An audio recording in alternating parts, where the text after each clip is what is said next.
समय अतिक्रम तो बेसी कहबी श्रेणी जीवन किसी कथा कही केवल एति कथा कहबी गोटे स्थान गोटे परिवेश गोटे परिस्थिति आमको प्रेरणा दिए आगे बढ़ापी गोटे परिवेश उपकूल हेले ही आम से दिगरे आम आगे को जापरू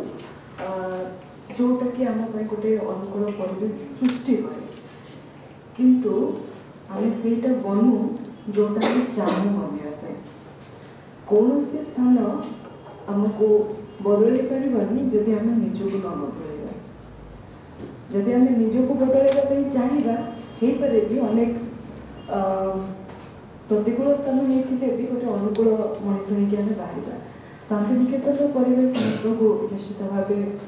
प्रभावित कर स्थान परिवेश गोटे गोटे अनुकूल परिस्थिति ये आम देखा पाँच किंतु तुम्हें मैंने से बनइब जोटा तुम्हें चाहच चाहूच तुमको कई बदल पारे आम कई बदल पार तुमको कौ तुम जो सीनियर भाई भौणी कई बदल पारे तुम्हें जोटा निज मन स्थिर कर तुम्हें निश्चित भाव से हम द्वितीय कथा हूँ बोध पर श्रेणी गृह कही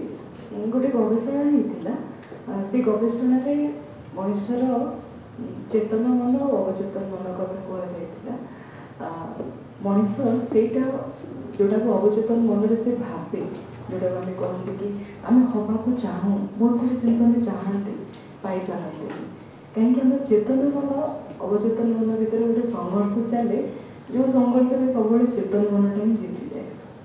अवचेतन मन को जितेबाक आमको से सचेतन होगा पड़ो आ निजर जो इच्छा जो आग्रह ता प्रति से सचेतन जदि आम रहा निश्चित भाव आम से पाइबा जोड़ा चाहते समस्त को स्वागत शांतिनिकेतन को आशा जहाँ कहल आम यहाँ करूँ आम सेमती हबू सेमती बनबू यहाँ नहीं कि जीवु एठू समस्ते जमी से रास्तार चलो समस्त को